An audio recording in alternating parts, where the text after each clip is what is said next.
Welcome back. You're still watching Morning Live. Now, multi-award-winning author and publisher Stan Montsho has released a new children's book titled Nosi. In this offering, Stan put the spotlight on children's behavior, and the book is about teaching young children about interacting with other children that have disabilities and mobility issues. Stan is in studio with us to tell us more about the book. Stan, good morning. Welcome to Morning Live. Good morning to you, Lebo, and the listeners and viewers at home. The one thing that caught me about this book is the fact that it's in Setswana. You know, I mean, as a Motswana, you know, the one thing that you're obviously going to catch you is this. Why the decision to go in the Setswana route with this particular one? I am in a journey now to write in different languages, and I think also to not leave out the fact that we've got a demarcation of spaces. We've got Bana Baba Dulanko, Rastimek, Mafiking, and they're still doing their first grades, Setswana. And I think that is where we have to instill the message, the mother tongue, the language that they understand best. Yes, I think at some point we have to diversify and also write in English so that other people and other children understand as well. But I think that is the basis of doing this in Setswana. Yeah. And, you know, this one, it says Falitlaba Pifong, which is obviously loosely translated as a window. Yes. And this child is sitting, watching these kids. Tell us a little bit about that. Yes, the child is sitting by the window and is looking at other children playing. And this is because Lebo and me has decided that my child is not going to interact and play with other kids because of my own perceptions.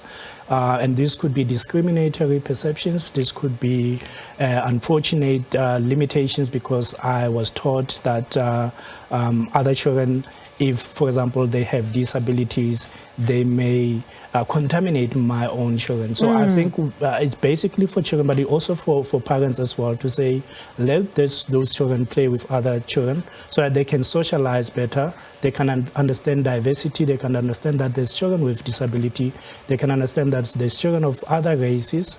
They can understand that there's children who has different limitations, and they should grow along with those, because I think we need to, I think it's just a message of let's unite, let's grow as children, understanding the diversity that we are as the people. Yes. Why was it important as well that you use these kind of illustrations, and talk to us about the thought process behind that? The illustrations were very important because we had to then say that you can keep your child in-house and give the child absolutely everything and say you don't have to interact with the world. But then the child is not necessarily going to live in your house for the rest of their lives. The life is out there. The life is able to make decisions out there in companionship with whatever is happening in the world. So the illustration basically was saying, and I think you can see the parents are saying, we are giving you everything. Why do you have to cry for anything that is out there in the world? But then the child is there, I'm crying for the love, I'm crying for the eager to interact with my own, and those are the children. Because in as much as you are my parents, but then you are not speaking in the language of the children that I want to be exposed to at this particular moment. And I think we need, sometimes we think that, you know, wealth and all of those things are everything. Well, there's simple things in life, just for a child to smile with another, just for a child to embrace another. I think those are the utmost things that, you know, fulfill the child's being.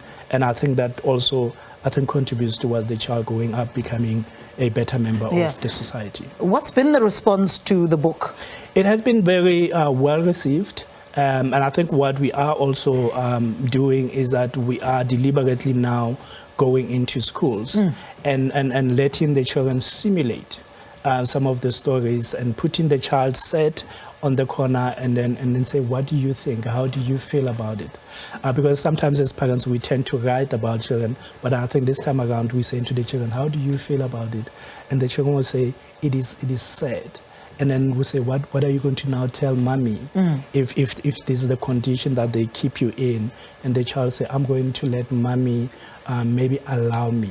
And I think we also have to emphasize, Libu, because we've got a situation of security now, that in as much as we encourage children, parents to say, let your child interact with other children, but also be cautious about the security. If it is for security reasons, then by all means. But then if it is for discriminatory purposes, then I think that is one thing that we condemn.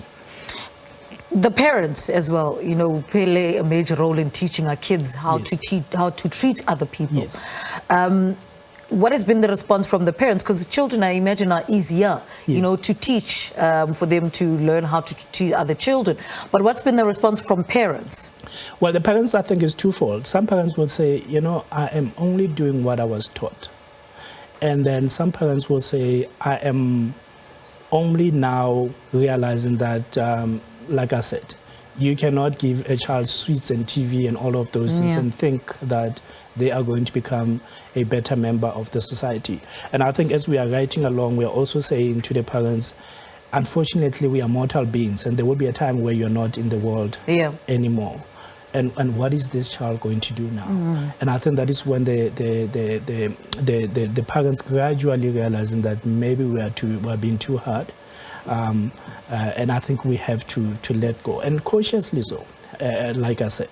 And also I think we're doing this understanding that it is still a right for parents to want to interact with people of different races, of different made or disability.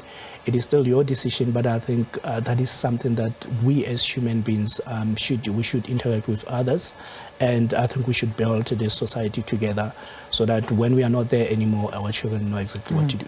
All right. And where do people get a hold of this book, Stan? The book, it is in various shops, but I've got this thing about selling children's books, because immediately when I conceive an idea, I conceive it in a squatter camp somewhere, and I always say, do I really need to sell this book? Do the market that I want to sell to have money? And I think it's twofold. So you can buy the book if you want to buy the book, but then what we're also doing, the drive that we are doing with children's book, is that we'll get label to sponsor 100 books, for example, and we'll take it to Aha Tutor secondary school or primary school somewhere, and we'll just donate it to the kids, and then we'll encourage them to read as well. Because I think somehow we're being unfair because we want to fill up our pockets.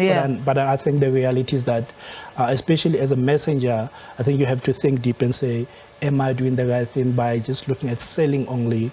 And I think we can just print the book, get it to a school, have us as a team talk to the kids, motivate them.